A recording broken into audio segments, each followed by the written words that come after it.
The Republican National Committee's decision to censure Congressman Adam Kinzinger and Congresswoman Liz Cheney for serving on the January 6th commission sparked an uproar, not just on the left, but from some on the right as well. Republican senators, including Mitt Romney and Bill Cassidy, scolded the RNC for disciplining Kinzinger and Cheney for participating in what the committee called the, quote, Democrat-led persecution of ordinary citizens engaged in legitimate public discourse. And more, you're seeing prominent members of the GOP rise up and try to take the party back from extremists. Now, to be clear, I've criticized the excessive coverage the left-leaning networks give to the January 6th Commission. Every subpoena is breaking news, and that coverage often feels purely political. But censuring members for even participating? Former Montana Governor Marc Racicot ran the RNC from 2001 to 2003. And he is very concerned about the direction of the party under current chairwoman Ronna McDaniel. In an open letter to McDaniel published by the Billings Gazette, this week Racicot expressed his outrage that the RNC disciplined Cheney and Kinzinger. Quote, how is it that an official inquiry undertaken to pursue and determine the truth can be so threatening? How is it that faithfulness to one's country and fellow citizens can be so precipitously and eagerly sacrificed in exchange for political victory or the pursuit of power or both? How is it that the responsibility to assess accountability, if the facts establish it, can be so easily dismissed? There has been no honest and reasonable answer to any of those questions. Racicot also slammed McDaniel over the party's continued embrace of Donald Trump, and as Racicot puts it, Trump's, quote, piffle about the 2020 election. The former governor believes the decision to stand with Trump has ultimately cost the GOP and will continue to do so, quote, in the Republican National Committee's search for power for its own sake and its obsession with winning at any cost. You've sacrificed the allegiance of a great many and a growing number of your most ardent and longtime supporters. Regrettably, it appears you have hitched your wagon to the wrong star. Now, the data shows that the audience for Racicot's message could be growing. 56% of Republicans now say their primary allegiance is to the party, while 36% back Trump ahead of the GOP. That number has swung 18 points against Trump over the past year and a half. With numbers like that, the question is the time right for Republicans like Marc Racicot to try to take the party, or is that, as Donald Trump might say, just a rhino dream? Joining us now is a former Montana governor and RNC chair, Marc Racicot. Thank you so much for coming on the show. Really appreciate it. It's my privilege. Thanks. Why did you write this article and this open letter? Well, for quite a long period of time, I've had growing concern about the state of our democracy and whether it is threatened by a lot of the things that are taking place in the political arena and across the country. This was a striking example, it seemed to me, of where we have made mistakes and where there has been excessive and an inordinate amount of harsh language used to describe what it is taking place among members. I thought that the censure was unsupported by any evidence whatsoever, and that the critique of Representatives Kinzinger and Cheney for doing their constitutional duty was unsupported by the evidence. In fact, there was no evidence at all that I could discern. And as a consequence, it was a grave mistake, not only for the Republican Party, but was one more additional circumstance where the fabric of the country is torn apart at the seams by allegations that are not justified or supported by any factual information.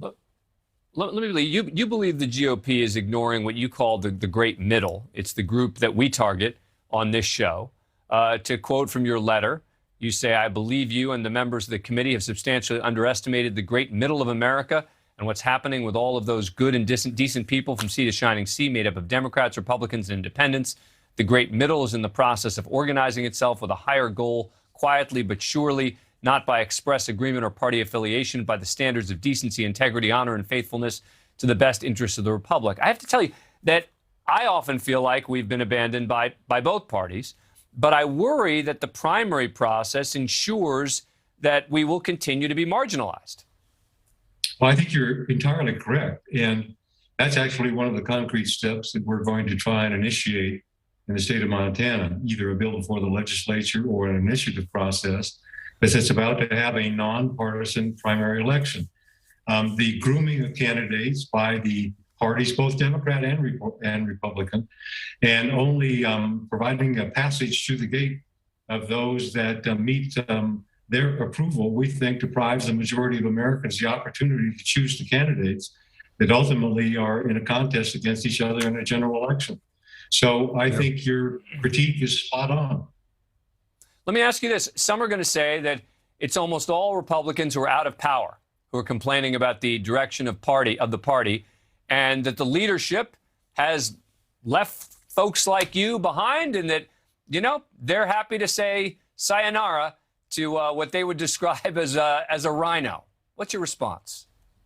Well, that's an unfortunate amount of cynicism, I think, laced into an allegation that has actually no factual basis. You know, the fact of the matter is, you're a good lawyer from Columbia. You know that the Constitution that is a social contract between the people and their government, and that each of us as a citizen pledges our loyalty, first of all, to the Constitution, to the nation, to our fellow citizens all across the country.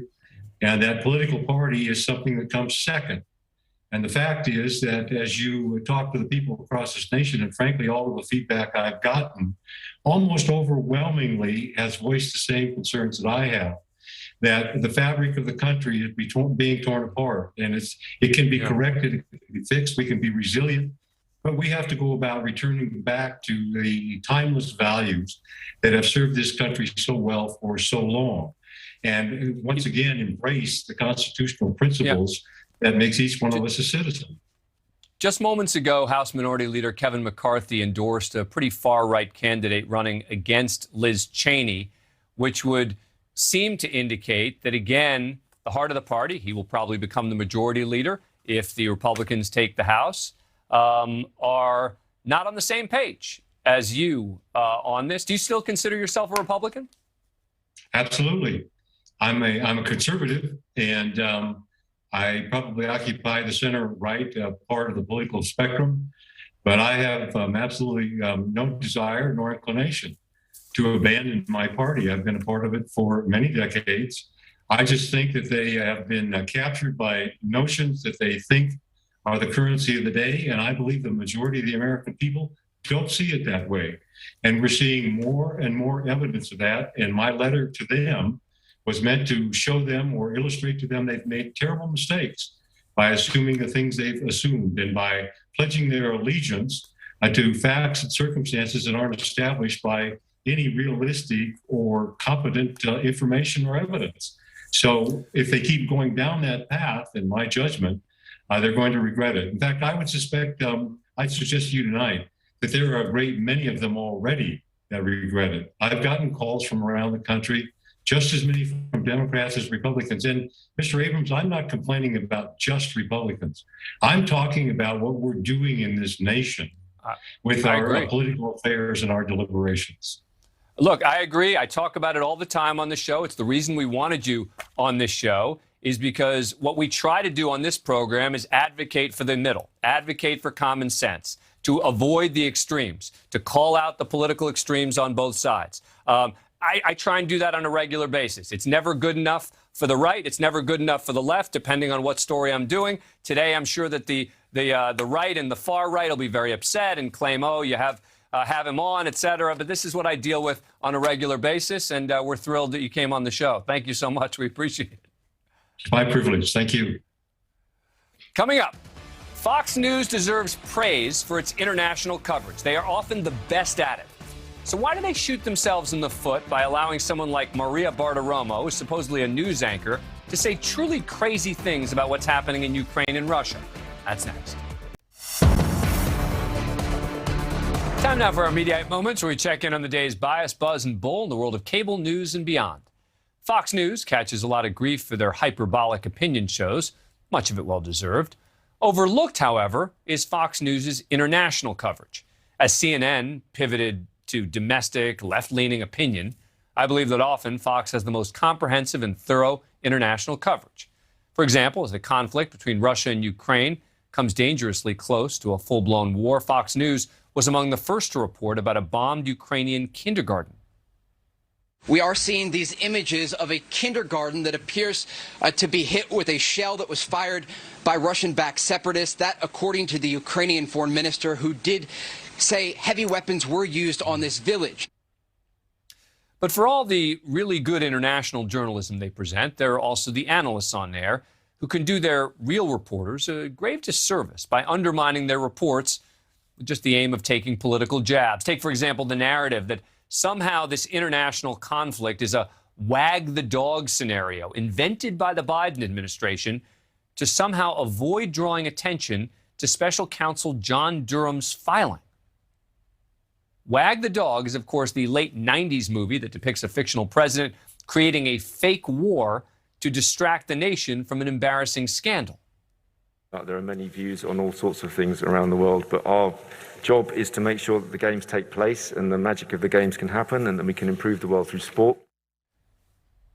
Okay, so that's not the piece of sound that we were looking for. It was a bunch of people talking about Wag the Dog.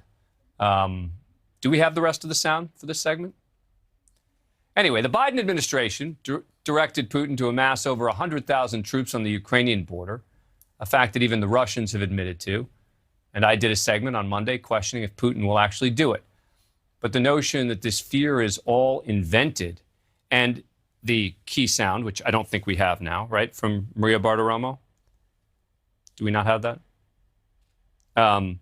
Where she's basically claiming that this is just... All weekend long, the White House leakers have been running around saying that Putin is going to invade Ukraine this Wednesday. So, is it all a ruse that they are really going to invade this Wednesday, or are they trying to create all of this drama because we were getting this Durham information? Yeah, that was on Sunday, just after the Durham filing blew up. Then yesterday, she said this about Russia and Ukraine. Was this a ruse? Was this whole thing an effort to take everybody's attention away from what Hillary Clinton did and what we know to be a complete hoax over this Russia investigation? And then this morning, while her colleague in Kiev was reporting on mortars being fired, she offered this. I still question whether or not this was a situation of trying to change the subject. Maria Bartiromo is technically considered by Fox News to be a news anchor and not an opinion host, which makes this even worse. But her absurd commentary should hardly be surprising, since this is what she said her sources were telling her last year. Says we await today's electoral college decision. An intel source telling me that President Trump did, in fact, win the election. She does a grave disservice to the hardworking journalists on Fox News. Coming up, I remain appalled at the judge in the Sarah Palin defamation case against the New York Times announcing he'd be throwing out the verdict while the jurors were still deliberating. Of course, we now learn they heard about his decision from push notifications on their phones. I said it would happen. And now Sarah Palin fans have every right to feel like it was rigged, even if it wasn't. That's next.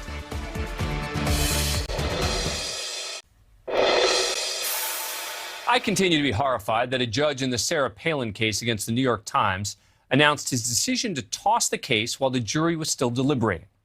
Now, not surprisingly, we learned that they found out about the judge's ruling during deliberations because of a push alert on their phones, something I warned on Monday could happen. So now the jurors are home for the night. They aren't supposed to watch or read anything. But if any of them do, or someone tells them something, and they go back and mention it to other jurors, the appeal he's talking about is totally corrupted as well. Judge Jed Rakoff determined on Monday that as a legal matter that Palin's lawyers failed to produce evidence that the Times knew what it wrote about her was false, but he decided to let the jury continue to deliberate since he said the ruling would, quote, inevitably go up on appeal.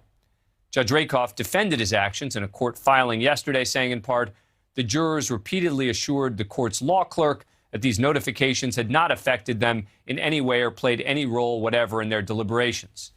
Great. Now, that jury came back siding with the Times as well, and I can understand now why Palin supporters would feel it was rigged, and supporters of the Times feel they got cheated out of a win in the court of public opinion. Look, I agree with Rakoff's legal analysis, but I'm convinced that the timing of his decision was to get himself in the news. I'll bet he suspected the jury would rule against Palin, and if that happened, he'd be out of the limelight. But by announcing his ruling first, he gets the attention for the decision. Let me be clear, this is a horrible thing to say about a federal judge, but I believe it. There's no other explanation for why he did this when he did it.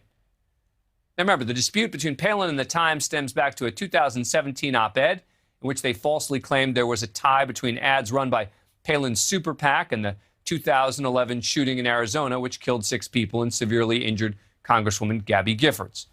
There's no evidence that incited anything. But to win, Palin had to prove the Times knew it was false or had serious doubts about its veracity, which she clearly didn't do legally. The push notifications dilemma was not the first attention-grabbing stunt by the judge in this case. In 2017, he granted the Times' motion to dismiss the case after holding a hearing he wasn't supposed to hold. He was supposed to just make a ruling based on the legal arguments. But hey, that doesn't get as much attention. An appeals court later sent the case back to him. I wanted to have a media expert on today, and who better than Frank Sesno, media political analyst, director of strategic initiatives at George Washington University. Frank, I mean, putting aside the pure legal analysis for a moment, do you think I'm being unfair to this judge? Well, you're being pretty harsh, but I think he deserves it. I mean, he referred to the New York Times decision-making process as very unfortunate editorializing. There was some very unfortunate adjudicating here because he did put himself in the limelight. He claims that the jurors were not contaminated or affected in any way by his decision in the push notifications, as you pointed out. But they ended up there. And here's the problem, and you know this, and this is where the media comes in. We are in an environment now that is so polarized, so divided, where trust is so precious and so easily undermined in all of our institutions. We don't need this. And that, too, should have been part of his thought process, I think. Absolutely. Because I can see, and this is the way I think about it, too. I'm thinking about how are people going to perceive this, right? And if you are a supporter of Sarah Palin or a hater of the New York Times, the notion that the judge assures us, oh, well, don't worry, my law clerk talked to the jurors, and they tell us that they weren't impacted by my announcement about my ruling at all. None of them are going to believe him, and they are going to further feel like the system is rigged. Look, it doesn't matter who the judge is on this case, right? You got to know, or you're on the dark side of Mars, that a case involving the New York Times and Sarah Palin, might have a little attention attracted to it and might be one of those litmus tests that people on the left and the right are going to be using to see whether the court is an honest broker or whether it's taken sides. The optics, this is the thing that I'm talking about, and this is what we talk about a lot and think a lot about in media, or we should, is what are the optics that go along with this? There's the actual decision, and there's the actual adjudicating, but there are also, there's the court of public opinion. And the court of public opinion is gigantically important here. And that's what I think really got pulled out from under us here in this process. He may be right that the jury wouldn't have made a decision otherwise, that they were unaffected by that. But the fact that we're having this conversation and there's lots more of it going on out there, right, left, everywhere else, shows that he made a mistake. And many in the media who support the Times have argued that this mistake deprives the Times sort of a clean victory as well. Sure. I mean, and that's, that's what the Times wanted. So did Palin, by the way. And nobody gets a clean victory out of this. Now, what he says, his argument, of course, is, well, I wanted the jury to come back so that if it does go to appeal, they have not only my judgment, but the jury's judgment. Okay, that's fine. But again, this muddies the waters. The Times doesn't get a clean break out of this. Palin doesn't get it. And so it goes on. And I should point out that the judge could have decided to overturn the jury's verdict after they came back if he'd wanted to. And you know what else? He could have offered commentary. The jury could have come back and he could have made some comment on the record that says, I evaluated this as well, and as a legal matter, I would have thrown it out if the jury had come back for, okay, but he didn't have to do it this way. Yeah. Final word, Frank? Yeah. You're the lawyer here, I'm not. But what I don't understand, Dan, is he said, I don't want to waste everybody's time, but then he let them go ahead and do their deliberations and they came back and have made their judgment, right? So what would the difference have been in waiting until they came back with that judgment? I don't understand that. Frank says no. Thanks for coming back on the show. Really appreciate it. My pleasure. Good to see you. Coming up today, the prosecution in the high-profile murder trial over texting at a movie theater rested. Now the defense will try to argue this wasn't just about thrown popcorn. 8 years after this incident happened, we take you inside the courtroom of the Stand Your Ground trial. That's next.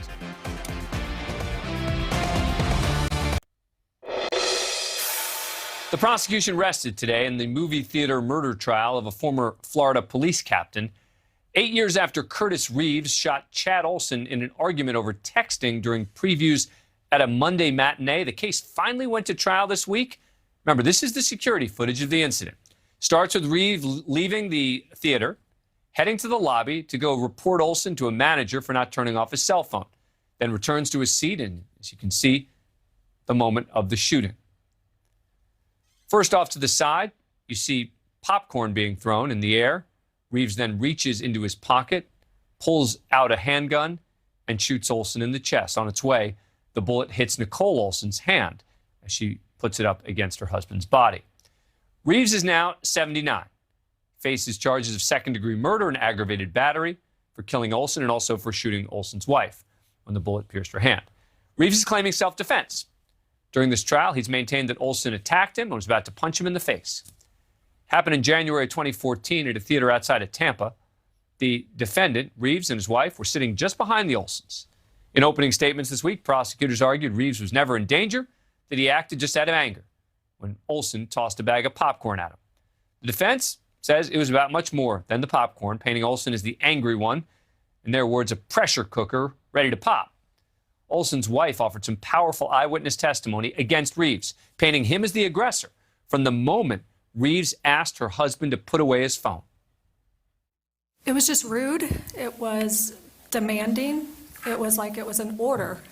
It wasn't, excuse me, or would you mind, or an explanation that, the light is distracting. It was just very matter of fact, you need to do this. Today, in a fiery cross-examination of the lead investigator in the case, the defense pressed the retired detective on his inexperience at the time in handling self-defense homicide cases and basically accused him of sloppy police work and handling of evidence. This is your only opportunity, detective, you would agree with me, to recreate the scene that Mr. Reeves was experiencing. You could have sat in that chair. You could have put the lights on at the preview level. You could have put the previews on. You could have had someone that was 6'4" from the battalion of officers that you had there standing where Mr. Olson was. You did none of that. No, sir. Well, let me ask you this. Did you get your crime scene technicians that were there in order to memorialize by cameras that very experience? That day, no, sir. I thought you were in charge of this homicide case. That exchange does a pretty good job laying out the defense strategy, going hard at the prosecution witnesses as they claim it was self-defense. Joining me once again, attorney Jesse Weber, host on the Law and Crime Network, which I founded and has been covering this trial extensively. All right, Jesse, before I ask you a question, I want to play a piece of sound that I think was very important from the judge today. The judge was basically asked by the defense to dismiss the case. Happens at the end of every prosecution case. But I thought what the judge said about why she was not dismissing the case tells you a lot about what could happen here. This is Judge Susan Bartle. I know you've said several times now since the beginning of the trial about the 10 seconds prior in the video. It's clear to see that the defendant came over the decedent came over the chair and, was taking a swing or something at Mr. Reeves. I didn't see that. I looked hard as I could look, and I did not see that in the evidence that's before me at this point of the trial.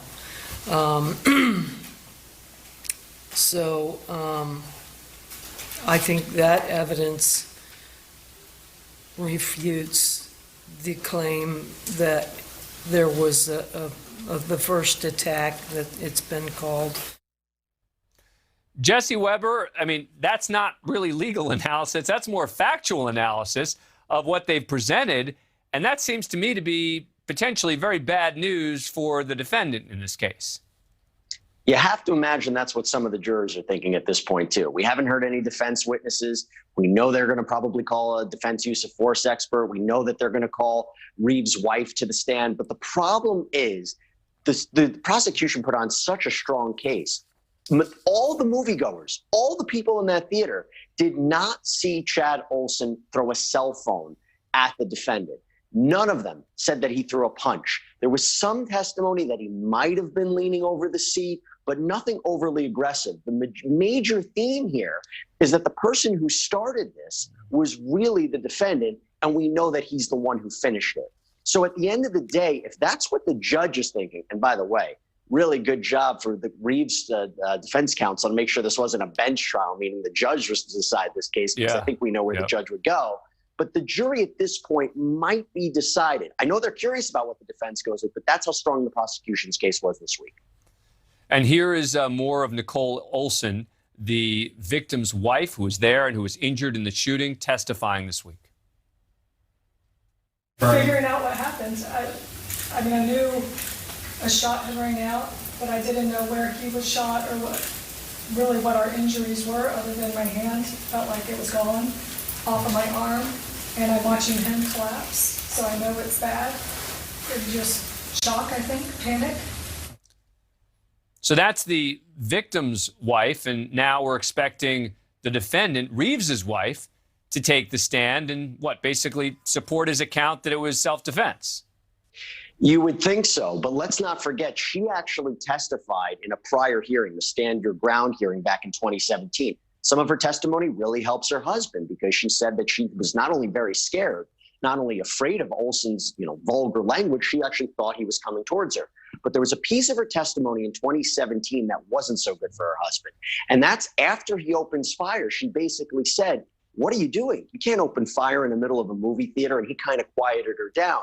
That testimony was jumped on by the prosecution. So if she testifies like that this time, or at the very least she's going to be questioned about it, her narrative might support the prosecution's case that what on earth was her husband doing by opening fire? And so that's going to be a problem. I do think she's going to testify. It's going to be important. It's going to be impactful, but it might not be the best for the defense. We shall see. Jesse Weber, as always, thank you. Appreciate it. Of course. Thanks. Coming up, a man lures officers to a fitness center saying there's a guy threatening to go on a shooting spree. When they arrive on the scene, they discover something else is going on. The seemingly good Samaritan actually wants to force the cops to fire. That's next.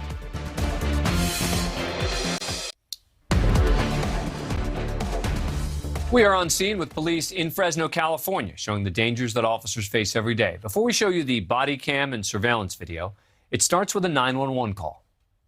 Hi, I'm at Fort Washington Fitness. I'm just leaving there. There's someone driving around saying they're going to start shooting people. Okay, you have a description of the vehicle or the person? He was wearing a hood and just like a white wagon. Police didn't know it at the time, but the caller, Ryan Brooks, described himself and his vehicle to dispatchers, trying to force a confrontation with officers. Brooks was seen on security cameras driving his SUV around a parking lot as he waited for police. One officer called Brooks trying to get more information, unaware that Brooks was making up the story. Are you still at that location? No, I walked away. Is he still there? As far as I knew when I left. Okay. Where can I meet you? I'm already well away. Are you sure he's not still there? I don't know. I'm driving over there right now. That's why I'm trying to see if he's there. But I want to meet with you to talk to you about what happened. Sorry, I'm already on the way to Madera. I guess I can turn around. Brooks hadn't left the parking lot. As officers arrived, Brooks was still driving in circles. He then pulled over in a dirt lot near the shopping center. Take your hands out of your pockets. Take your hands out of your pockets. Boy, unfortunately, he's walking terrible. Take your hand out of your pocket, dude.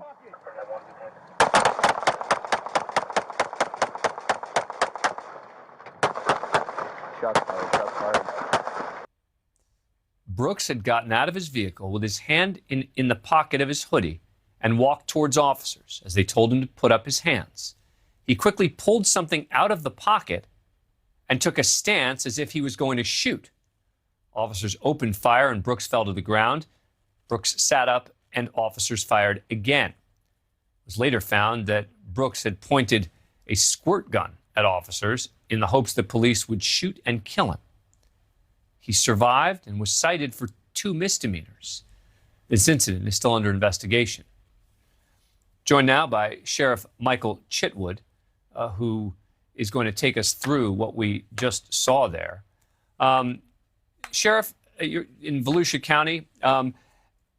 It's sort of really disturbing to watch that, right? I mean, to know that this is someone obviously with some level of mental health problems. But from the police perspective, they can't know that going in. Yeah, Dan, he calls 911. If you listen to the call, he's very vague, but yet descriptive in what he's giving. You know, he sort of kind of says what's going on, sort of kind of says he doesn't know what's going on. And Fresno, great training. They call him back on the phone and say, hey, we want to talk to you, want to meet with you. And one of the questions that the viewers don't hear is the officer says, what were you doing there at this hour of the night? And his response was, just walking around. And the officer says, uh-huh. And I think at that point in time, the hairs on the back of their neck stood up and said, something's not right. We don't know what it is.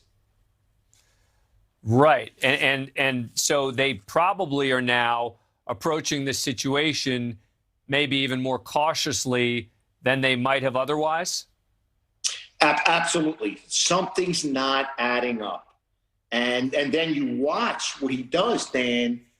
He gets out of that car. He knows what he wants to do. We don't have to determine, is it a water pistol? Is it a fake gun? When somebody comes out and assumes a shooting stance at us, responding to a person with a gun call, we're going to do what we have to do. Yeah, and how often, I mean, look, we see these a lot in some of the segments that we do about people who end up trying to get killed by officers. Is there some sort of training that you guys go through in case something like this happens? We do. We all do. Nobody, the sanctity of human life in law enforcement comes first, no matter what the other national narrative is. But at the end of the night, when you're getting a call about a gun call, person's armed, and somebody comes out and points, and you have to make a split-second decision, these officers were exactly correct.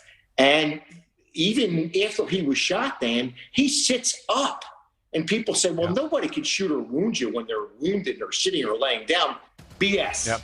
They're armed. Sheriff Mike Chitwood, appreciate your time. Thank you. That does it for us tonight. NewsNation Prime with Marnie Hughes starts right now. Thank you for watching. Click the red subscribe button below so you can get more of NewsNation's fact-driven, unbiased coverage.